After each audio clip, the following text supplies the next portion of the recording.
Senator King is next, and he has graciously yielded to Senator Kelly. So, Senator Kelly, you're recognized. Thank you, Mr. Chairman. Thank you, Senator King. Mr. Lomire, you recently made a post that seemed to indicate Russia was justified in its invasion of Ukraine because Russia feared NATO expansion. This isn't just untrue, it's also the exact kind of misinformation that Russia pushed to justify them rolling troops and tanks across the border into Ukraine and bombing Ukrainian cities. So, Mr. Lomire, I want to be very direct here. In your opinion, was Russia justified in its invasion of Ukraine? What's going on, patriots? Welcome back to the channel. I hope you're all standing tall and proud in the land of the free. Today, we've got a serious topic to break down. And let me tell you, it's one that's been dominating the headlines for a while now, Russia's invasion of Ukraine, and the debate surrounding whether or not it was justified. Now, before you go hitting that like button, let's get into it, because I'm about to give you my perspective straight from the heart of a true American patriot. And trust me, you're going to want to hear this. All right, there you have it. Now, let's break this down. First off, I got to tell you, I respect Senator Kelly for going after Mr. Lomire with the tough questions. This is about truth. Folks, truth and accountability. And when it comes to Russia's invasion of Ukraine, let me tell you, there's a whole lot of misinformation out there. A lot of people want to make this about NATO, and a lot of folks on the left are ready to paint this whole situation with broad strokes, calling it the West's fault. But is that really the truth? I don't think so. Thanks, Senator Kelly, for taking the time to meet with me a week and a half ago. In answer to your question, I'll say as directly back as I can as well, and in respect, I don't believe I used the word justified in my post. However, I am a bit of a historian. I like context, and what I've always said publicly is that all heads of state have to make determinations for their own security. And so when I say something like that, whether it's with Vladimir Putin or any head of state, I'm saying that they are entitled to make those decisions whether we agree with them or not. Now, it's a bit outside of the lane of the Undersecretary of the Air Force, of course, whose role as a Chief Management Officer will be to organize, train, and equip forces for the fight for any given administration to meet combatant commander needs. Well, I'll give you that the post did not say that, but you did post a article by John Mearsheimer that said why the Ukraine crisis is the West's fault. You did not say that was your opinion. So I'm going to ask you the question again. In your opinion, was Russia justified in its invasion of Ukraine?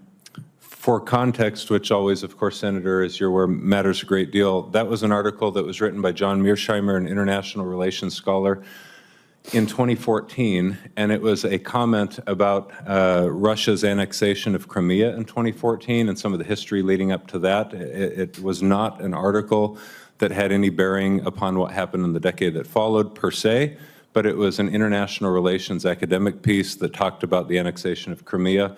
And his opinion in that article, and this is a very insightful article, in fact, traces through the history of NATO expansion since it was created. It's, again, an academic piece. It's something that we study at strategy school. Crimea was part of Ukraine. In my view, still is part of Ukraine.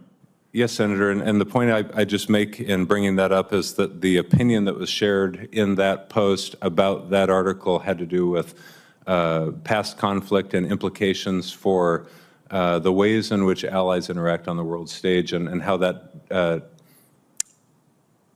influences the decisions that heads of state make. It was not in any way intended to excuse the behavior of any head of state, including President Putin. So now I've got two questions. So the title of the paper was Why the Ukraine Crisis is the West's Fault. Do you agree with that premise?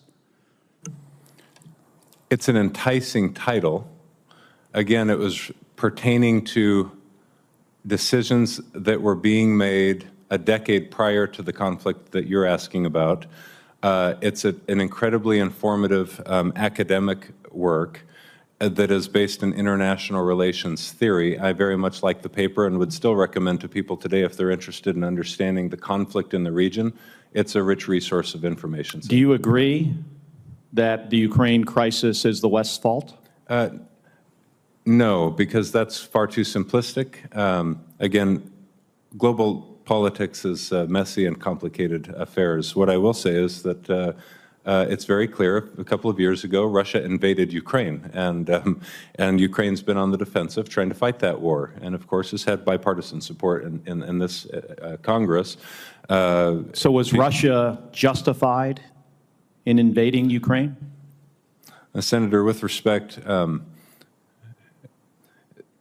I've not said that.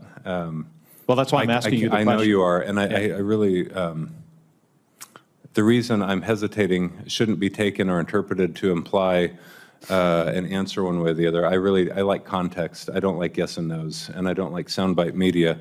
I'll say that I believe that heads of state retain the right to make decisions on who they'll go to war with. That's not something I decide. That's not something even the United States or its leaders get to decide, even as much as we want to weigh in on those positions. I can say, though, for certainty that So it sounds like you think see. it's okay for one of our adversaries to invade one of our allies. I did not say that. What I will say is that I'm grateful that there are currently efforts underway by this administration to try and seek a peaceful resolution of that conflict. I think it's time that it end.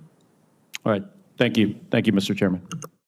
Now, I understand where Mr. Lomire is coming from when he says that context matters. And sure, context is important in every historical situation. But we can't just use context to justify the unjustifiable.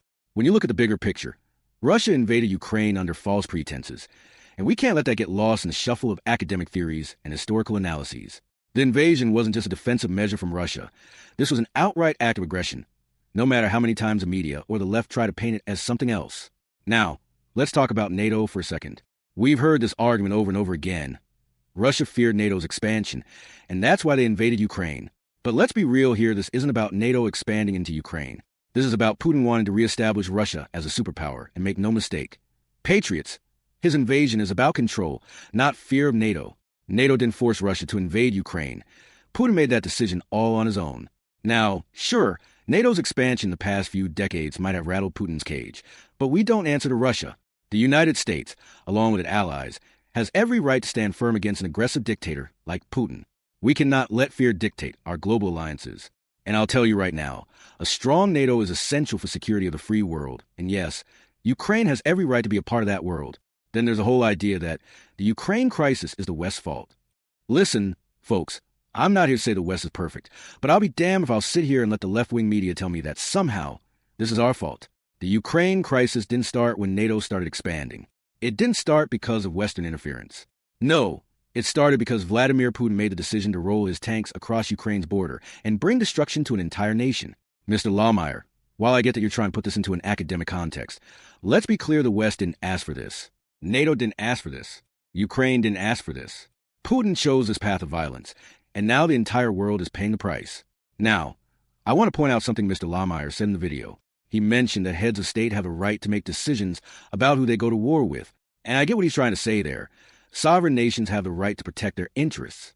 But let me make this crystal clear. Just because a dictator has the power to make decisions doesn't mean those decisions are justified or right.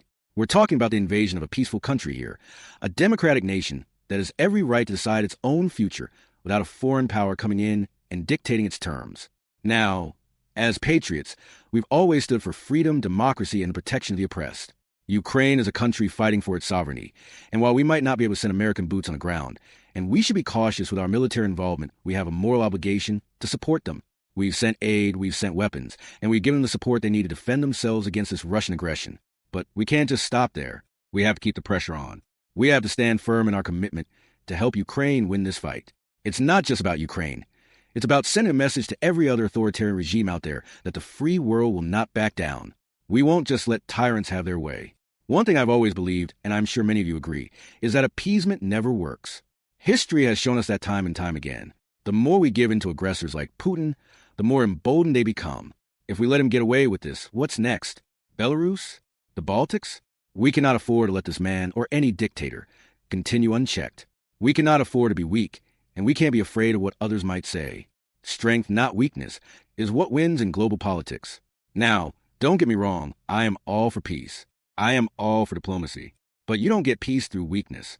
You don't get peace by giving in to aggressors. The best way to secure peace is through strength, through showing that we will not back down in the face of tyranny. And while I'm glad that the Biden administration is trying to find a resolution, and I mean that even if I don't always agree with their approach, we cannot let up. We cannot soften our stance against Russian aggression. We have to stand with Ukraine and stand for freedom, period. Look, patriots, there's a lot of noise out there, a lot of people trying to spin this story and make excuses for Russia's actions. But at the end of the day, what matters is this. Ukraine is fighting for its life, its freedom, and its future. And we, as the greatest country on earth, need to continue standing by them, not out of obligation, but because it's the right thing to do. Our enemies need to know that when they mess with the free world, they mess with all of us. All right, that's my take. I want to know what you all think. Do you agree with me? Or do you think there's more to this story? Drop your comments below, and let's get this conversation going. And remember, don't forget to like, share, and subscribe. God bless America, and God bless Ukraine.